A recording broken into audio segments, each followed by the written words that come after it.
अस्सलाम वालेकुम, hope you all fine. Basically आज की वीडियो में हम लोग एक मोस्ट ओवर हाइप सनस्क्रीन के बारे में बात करने लगे हैं।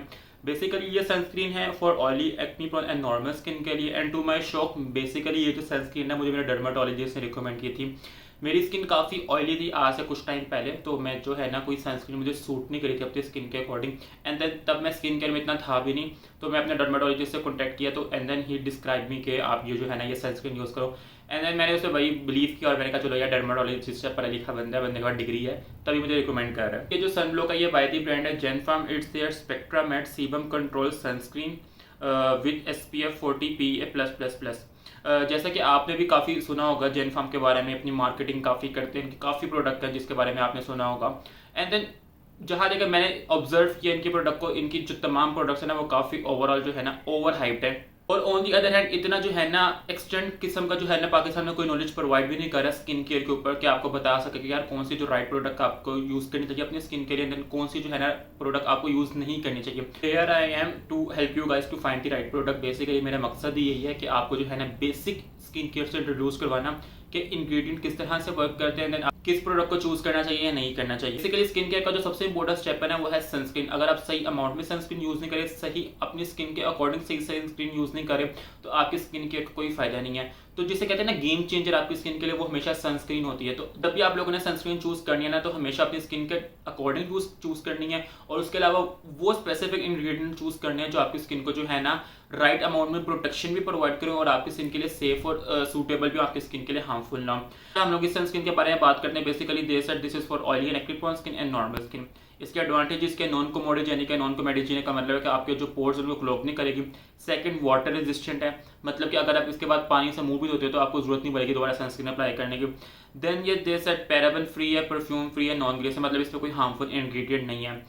अच्छा, फॉल जैसे इन लोगों ने कहा कि ऑयली स्किन के लिए और एक्ने कंट्रोल स्किन के लिए है, तो हम लोग देखते हैं कि उस लिहाज से इन लोगों ने कोई इंग्रेडिएंट प्रोवाइड किए भी हैं कि नहीं।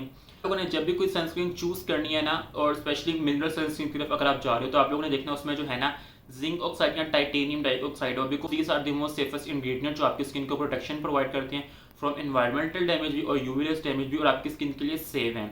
अच्छा, अगर जहां तक इस सनस्क्रीन की बात करें, इसमें ऐसा कोई इंग्रेडिएंट ही नहीं है, तो फर्स्ट ऑफ ऑल मुझे तो समझ नहीं आई ये सनस्क्रीन है क्यों, बिकॉज इसमें कोई भी एक ऐसा इंग्रेडिएंट नहीं है जो आपकी स्किन को जो है ना प्रोटेक्शन प्रोवाइड करे फ्रॉम यूवी रेज। और ऑन दी अदर हैंड इसमें इन लोगों ने इंक्लूड किया हुआ है triazine.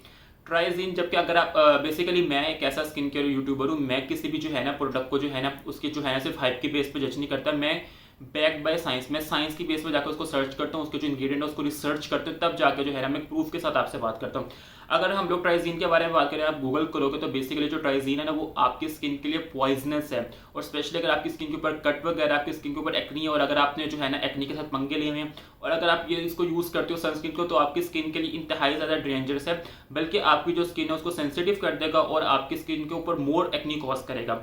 It contain diethyl amino hydroxyl benzene hexyl benzoate. अब ये जो इंग्रेडिएंट है ना बेसिकली जो कॉस्मेटिक्स में इसको इसलिए यूज करते हैं जो है ना आपको जो प्रोटेक्शन प्रोवाइड करता है फ्रॉम यूवी रेज से। बट इस इंग्रेडिएंट के बारे में सबसे मजेदार बात है, ये FDA अप्रूव्ड ही नहीं है। FDA का मतलब है फूड एंड ड्रग एडमिनिस्ट्रेशन, मतलब कि जो है ना जो ओवरऑल जो है ना इंडस्ट्री को देखती है, एंड देन वो जो जिन चीज़ों को अप्रूव करती है वो फिर आगे जो है ना फर्दर वो स्किन केयर में यूज़ की जाती हैं। तो जब ये इंग्रेडिएंट स्पेसिफिकली अगर FDA अप्रूव्ड ही नहीं है, तो आप इसको कैसे सेफ समझ सकते हो अपनी स्किन के लिए। और मुझे समझ नहीं आ रहा, अगर ये FDA अप्रूव नहीं है तो इन लोगों ने कैसे जो है ना अपनी सनस्क्रीन में से इंग्रेडिएंट को ऐड किया गया है। मसला वही है, पाकिस्तान में जो है ना प्रोडक्ट बिकती हाई पेस पे है, कोई उसको बैक बाय सर्च साइंस देखता नहीं है। हम लोग इस सनस्क्रीन के बारे में बात करें तो ये एडवांटेजेस के बजाय जो आपकी स्किन है उसको डिसएडवांटेज प्रोवाइड करेगी। इस दी मोस्ट हाइप जो है ना सनस्क्रीन जो मैंने यूज की हो, और ऐसी सनस्क्रीन जिसमें मैंने फजूल में अपना पैसा वेस्ट किया। फर्स्ट ऑफ ऑल ये काफ़ी महंगी भी है, सेकंड ऑफ ऑल इसकी वजह से जो मुझे रिजल्ट है वो और नेगेटिव है। जैसा कि ये लोग कह रहे हैं एक्नी प्रोन स्किन के लिए है, तो अगर हम लोग इसका टेक्सचर देखें तो इसमें इतनी अमाउंट में सिलिकॉन ऐड किया गया, इसका इतना जो है ना सिल्की टेक्सचर है। जैसे मैं आपको दिखाता हूँ, ये जैसे ही आप लगाओगे ना आपको ऐसे फील होगा कि यार स्किन पे इंतहाई ज़्यादा शाइन आई है, और ऑयली स्किन उस वजह से और ज़्यादा ऑयल लगने लग जाती है। और इतनी अमाउंट में इसमें सिलिकॉन ऐड किया गया कि आपका जो है ना पसीना कंट्रोल नहीं होता, और पसीना आपको इतना आता रहता है कि आप पागल हो जाते हो, और ऑन दी अदर हैंड फिर सनस्क्रीन लगाने का कोई फायदा नहीं है। और सेकंड ऑफ ऑल, जिस तरह से ये लोग कह रहे हैं कि एक्नी प्रोन स्किन के लिए, तो जितनी आपको स्वेटिंग होती है उस लिहाज से जो है ना आपके एक्नी होने के चांसेस ज़्यादा हैं। तो जब मैंने सनस्क्रीन को यूज़ करना स्टार्ट किया तो मेरे एक्नी और ज़्यादा हो गए। तो वही ऑन दी अदर हैंड बात ये है कि इसका कोई एडवांटेज नहीं है, कोई फ़ायदा नहीं है इसको यूज़ करने का। बहुत ही ज़्यादा जिससे कहना मैं कहूँगा नॉन बेनिफिशियल सनस्क्रीन जो मार्केट में अवेलेबल है उनमें से एक ही है। मसला वही है, जैसे मैं बात बता रहा हूँ, हम मार्केटिंग हाइप को देख के प्रोडक्ट्स बाय कर लेते हैं, ओरिजिनलिटी की तरफ जाती नहीं कि यार हाँ इसमें वो इंग्रेडिएंट हैं कि नहीं।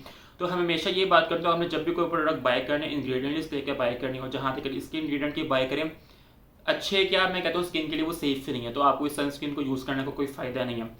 सो यार that's it for today video. ये था मेरा ऑनेस्ट रिव्यू, मैं आप लोगों के साथ शेयर करना चाह रहा था अपना एक्सपीरियंस भी, और जब मैंने इसको प्रॉपर मेडिकली जो है ना इसको सारा सर्च वगैरह किया तो मुझे पता लगा कि हाँ यार ये वाकई जो सनस्क्रीन है वो सेफ नहीं है स्किन के लिए यूज़ करने के लिए।